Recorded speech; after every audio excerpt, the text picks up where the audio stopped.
আমরা মিলিত হতে পারছি তার মূলে কিছু কাজ হয়েছে। এত তাড়াতাড়ি আমরা আমরা আগেই হয়তো আসতে পারতাম, কিন্তু আমরা আইন শৃঙ্খলা মেনে চলেছি। এবং আরেকটা কথা আপনাদের সবারই জানা উচিত, এখানে দীর্ঘ 17 বছর আমাকে অনেক প্রলোভন দেওয়া হয়েছিল আওয়ামী লীগ থেকে, এবং এই পত্রিকাটি যিনি মালিক বলে নিজেকে দাবি করতেন তিনিও দিয়েছিলেন। আমি কিন্তু কোটিপতি হয়ে থাকতে পারতাম, আমাদের কোনো প্রবলেম ছিল না। এক পয়সা আমি নেইনি, এটা আদালতও প্রুভড হয়েছে। যেদিন আমি শামসুদ্দিন মানিককে কলাপাতার উপর শুয়ে থাকতে দেখেছি, সেদিন আমি খুব খুশি হয়েছি। সেই আমার বিরুদ্ধে মামলা করেছিল, আমি কোটি কোটি টাকা নিয়ে জমি বিক্রি করে দিচ্ছি, এই প্রতিষ্ঠান বিক্রি করেছি। সেই মামলায় অ্যাটর্নি জেনারেল যিনি এখন, তিনি ছিলেন আমার উকিল। সত্যের জয় হয়েছে অনেক কারণে, বিকজ আমি নিজে সততা এবং সত্যের পথে থেকেছি। একটা পয়সা আমি নিইনি। এমনকি আপনাদের বলে রাখতে পারি, আওয়ামী লীগের যারা আছে তারা একটা জেনে রাখেন, তাদের প্রুফ রিডিং কিন্তু ভালোভাবে করতে হবে। এই জন্য তারা শূন্যকে নিয়ে গোলমাল করে ফেলে। আমি যখন আমার নিজের গাড়ি চেয়ে আসতাম, 1000 টাকা যদি পেট্রোলের বিল হতো, আমি নিজের পকেট থেকেই দিতাম। যা যেদিনে কেউ দাবি করতে পারবে না আমার সই কোথাও আছে।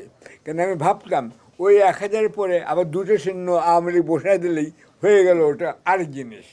3,30,000 ব্যাপার আপনারা সবাই জানেন। এইটা হচ্ছে কথা।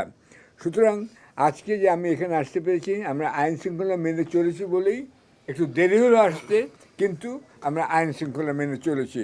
এবং সরকারকে আমরা এসেই অনুরোধ করেছি, আপনারা ইনভেস্টিগেট করুন, দেখুন যে আমি কোথাও কোনো টাকা পয়সা নিচ্ছি কিনা, জমি বিক্রি করেছি কিনা। আবারও দেখুন, সরকার অত্যন্ত নিশ্চিত হয়ে তারা কিন্তু আমাদের সহযোগিতা দিয়েছেন। এই জন্য আমি ডক্টর ইউনূসকে অনেক ধন্যবাদ জানাতে চাই। 1 নাম্বার 2, আইন ও শৃঙ্খলা বাহিনী যারা পরীক্ষা করে দেখেছেন আমার নথিপত্র, তাদেরকেও আমি ধন্যবাদ জানাতে চাই। মনে রাখবেন, অ্যাবসলিউট বলে কিছুই নাই, ঢালাও বলে কিছুই নেই। কেউ যে সবাই গুণী, সবাই ফেরেশতা, সবাই পাপী, তা না। আমাদের প্রত্যেকের মধ্যে ভালো মন্দ মিক্স আছে। প্রত্যেকের মধ্যে হয়তো আওয়ামী লীগ, বিএনপিও আছে, জামাত, হেফাজতও আছে। কিন্তু এটা মেনে নিয়েই আমরা পারস্পরিক সমালোচনার মাধ্যমে, আলোচনার মাধ্যমে আমরা একটা আধুনিক কাগজ সৃষ্টি করতে চাই, যেটা আমি করতে চেয়েছিলাম, অনেক দূর এগিয়েও এসেছিলাম। এবং আমি দেখলাম যে আমেরিকাতে আমাদেরই মতো একটা করেছিল, ওটা বন্ধ হয়ে গেছে। রয়টার্স, টাইম ম্যাগাজিন, এএফপি, ওটা কিন্তু পয়সা যোগান দিচ্ছিল, তারাও বন্ধ হয়ে গেছে। কিন্তু আমাদের এই প্রতিষ্ঠান টিকে থাকবে বলে আমি বিশ্বাস করি। সেটা আমাদের অনেক বয়স হয়েছে, আশা করি আপনারা যারা তরুণ তারা কিন্তু আন্তরিকভাবে সহযোগিতা করবেন, কোনো সমালোচনা করতে নির্ভয় করবেন। ওই শহীদ ভাই, এটা আপনার ভুল হয়েছে, আমি এটা বিশ্বাস করি না, এটা ঠিক হয়নি, আমি আপনাকে পাল্টা জবাব দেওয়ার চেষ্টা করব, এই হচ্ছে। সুতরাং ফিল ফ্রি, একদম। এটা একটা মানুষ তার জীবনের অধিকাংশ সময় কাটায় অফিসে, এটা বুঝতে হবে।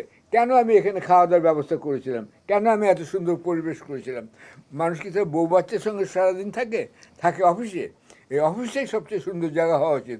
তাহলে আমার আর বলতে হবে না, আপনারা নিজেরাই খেয়াল খুশি মতো অফিসে সময় মতো আসবেন, সময় মতো কাজ করবেন, সময় মতো চলে যাবেন, এইটা আমি নিশ্চিত। এবং আপনারা আমাদের সমালোচনা করবেন, সাজেশন দেবেন। আমি না থাকলে পরেও আর অনেকে আছে, সবার সঙ্গে আপনারা পারস্পরিক আলোচনা করবেন। আমার অনুরোধ এটুকু, মুখ বন্ধ রাখবেন না, মুখ খোলা রাখবেন।